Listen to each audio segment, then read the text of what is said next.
அடுத்த ஒரு சகோதரர் சொல்றாங்க, இஸ்லாத்தில் வந்து நல்ல நேரம் கெட்ட நேரம்லாம் கிடையாதுல்ல, அப்படிங்கும் பொழுது ஏன் வந்து சூரியன் உதயமாகும் பொழுது தொழக்கூடாது, சூரியன் மறையும் பொழுது தொழக்கூடாத நேரங்கள் ஏன் இஸ்லாத்தில் இருக்குன்னு சொல்லி ஒரு மாற்று மத நண்பர் கேட்குறாரு அப்படின்னு சொல்லிட்டு கேட்டிருக்கிறாரு. முதல்ல ஒரு விஷயத்தை புரிஞ்சுங்க, முஸ்லீம் அல்லாத சகோதரர்களுக்கு இஸ்லாத்தினுடைய சின்ன சின்ன விஷயத்தையும் ஃபுல்லாக எக்ஸ்பிளைன் பண்ணி சொல்லி அதுக்கப்புறம் இஸ்லாத்துக்கு வரணும் அப்படி அவசியம் இல்லை.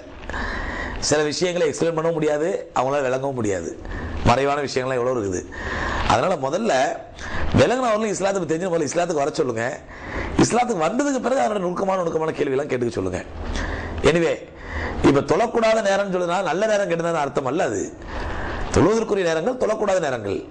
அந்த நேரத்தில் தொழுகை மட்டும்தான் நடத்தக்கூடாது இஸ்லாம் சொல்லுது தவிர வேறு எந்த நல்ல காரியமும் செய்யக்கூடாது, எந்த இபாதமும் செய்ய, குர்ஆன் ஓதக்கூடாது, திக்ர் செய்யக்கூடாது அப்படி இஸ்லாம் சொல்லலை.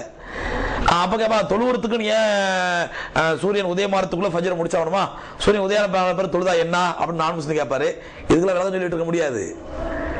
சூரியன் உச்சியை தாண்டதுக்கு அப்புறம் தான் லோகர் தொழணுமா, என் காலையில் 11 மணிக்கு லோகர் தொழுதா என்ன தப்பு, அந்த நேரத்தில் லோகர் தொழக்கூடாதா, அப்ப இஸ்லாம் வந்து நல்ல நேரம் கெட்ட நேரம் பாக்குதா, எந்த நேரத்தையும் தொழலாம் சொல்லிட்டு போக வேண்டியதானே. இது அவர்களுடைய ஒண்ணு விதண்டாவாதத்தினால கேட்கலாம் அல்லது விளக்கம் இல்லாம கேட்கலாம். ஷரியத்துடைய சட்டம் ஒவ்வொன்றும் வகுக்கப்பட்டுள்ளது. இந்த காரியத்தை இப்படித்தான் செய்யணும், இந்த காரியத்தை இப்படித்தான் செய்யணும், இந்த காரியத்தை இப்படித்தான் செய்யணும் சொல்லி இந்த வகுக்கப்பட்ட சட்டம் யாரோ ஒரு மனுஷனோ, ஒரு புரோகிதனோ, ஒரு ஐயரோ அல்லது யாரோ ஒரு மௌலவியோ வகுத்த சட்டம் அல்ல. இது அல்லாஹ்வாலும் அல்லாஹ்வுடைய தூதர் ஸல்லல்லாஹு அலைஹி வஸல்லம் அவர்களால் வகுக்கப்பட்ட சட்டம். அந்த சட்டத்தை எப்போ அல்லாஹ்வை ரப்புன்னு நம்புறோமோ, அல்லாஹ்வுடைய தூதர் ஸல்லல்லாஹு அலைஹி வஸல்லம் நம்முடைய வழிகாட்டின்னு ஏத்துக்கிறோமோ, அப்போ அவங்க சொல்றதை ஃபாலோ பண்ணி தான் ஆகணும். அது எல்லாத்துக்கும் காரணம் இருக்கணுங்கிற அவசியம் இல்லை. எல்லாத்தையும் காரணம் தெரிஞ்சுதான் செய்யணும் அப்படிங்கிற அவசியம் இல்லை. சூரியன் உதயமாகும் பொழுதும் சூரியன் மறையும் பொழுது எப்படி சூரியன் உதயமான பிறகு ஃபஜ்ர் தொழக்கூடாது, சூரியன் உதயமானதுக்கு முன்னாடி ஃபஜ்ர் தொழுதறணும். அப்ப ஃபஜ்ர் தொழுவதுக்கு நல்ல நேரம் அந்த நேரம் சொல்ல முடியும், அதுக்கு அர்த்தம் அல்ல. அதே மாதிரி சூரியன் உச்சியை தாண்டிய பிறகு தான் லோகர் தொழுவணும், உச்சியை தாண்டறதுக்கு முன்னாடி லோகர் தொழக்கூடாது, அப்ப அது நல்ல நேரம் இல்லையா, அப்படி அர்த்தம் அல்ல. சூரியன் மறைந்த பிறகுதான் மகரிப் தொழ வேண்டும். மகரிப் முன்னாடியே மறையறதுக்கு முன்னாடி ஒரு 5 மணிக்கு ஒருத்தர் மகரிப் தொழுறாரு, ஐயோ தொழக்கூடாதுன்னு சொன்னா ஏன் இது நல்ல நேரம் இல்லையா, அப்படி அர்த்தம். அதுக்கு இஸ்லாம் வகுத்து வைத்துள்ள சட்டம் இதை இப்படித்தான் செய்யணும், இதை இப்படித்தான் செய்யணும் சொல்லி அல்லாஹ்வுடைய தூதர் ஸல்லல்லாஹு அலைஹி வஸல்லம் கட்டளையிட்ட சட்டம். அந்த அடிப்படையில் சூரியன் உதயமாகும் பொழுதும் சூரியன் மறையும் பொழுதும் தொழாதீர்கள் அப்படின்னு ரசூலுல்லாஹ் சொன்னா அது கெட்ட நேரம் நல்ல நேரம் என்பதற்கான அடையாளம் அல்ல, அர்த்தம் அல்ல. அதனால சகோதரருக்கு விளக்க வைங்க, இது வந்து அல்லாஹ்வுடைய தூதர் ஸல்லல்லாஹு அலைஹி வஸல்லம் வகுத்து வைத்த சட்டம். அல்லாஹ்வுடைய தூதர் சொல்வதை அப்படியே கேட்பதுதான் எங்களுடைய கட்டளை. வமா ஆதாக்கும் ரசூல் ஃபகுதுஹு வமா நஹாக்கும் அன்ஹு ஃபன்தஹு. அல்லாஹ் குர்ஆன்ல சொல்றான், உங்களுடைய தூதர் உங்களுக்கு எதை கொண்டு வந்தாரோ அதை ஏற்றுக்கொள்ளுங்கள், உங்களுடைய தூதர் எதை தடுத்தாரோ அதை விட்டு விலகிக் கொள்ளுங்கள். எங்களுடைய தூதர் ஸல்லல்லாஹு அலைஹி வஸல்லம் தடுத்தாங்க, அதை விட்டு விலகிக்கிறோம். இந்த அளவுக்கு உனக்கு புரிஞ்சா போதும் இஸ்லாத்துக்கு வரதுக்கு. இல்ல இதை விட ரொம்ப டீப்பா விளங்கினாக்கா ஒன்னால எங்களால விளக்க கொடுக்க முடியாது, அல்லாஹ் விளக்கணும் இஸ்லாத்துக்கு வான்னு அனுப்பி விட்டுருங்க. அதனால இஸ்லாத்தினுடைய சின்ன சின்ன விஷயத்தையும் ரொம்ப டீப்பா சில பேர் கேட்கிற கேள்வி பார்த்தா ரொம்ப பைத்தியகாரத்தனமான கேள்வி. அதே மாதிரி இன்னும் இப்படி இல்லாம யோசிப்பாங்க அப்படின்னு நமக்கு யோசிக்க தோணுது. மார்க்கத்தை எல்லாமே ரொம்ப டீப்பா போய் ரொம்ப அறிவுபூர்வமா எல்லாத்தையும் காரணம் கண்டுபிடிச்சு அவசியம் இல்லை.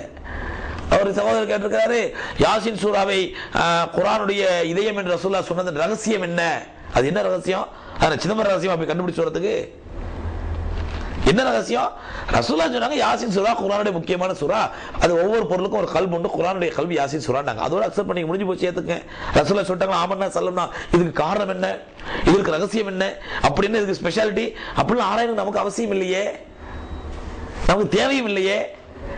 அதனால நான் முஸ்லீம் அல்லாத சகோதரர்களை எல்லா விஷயத்திலும் 100% கன்வின்ஸ் பண்ணுங்கிறது முடியாத காரியம், கன்வின்ஸ் பண்ண கூடாது.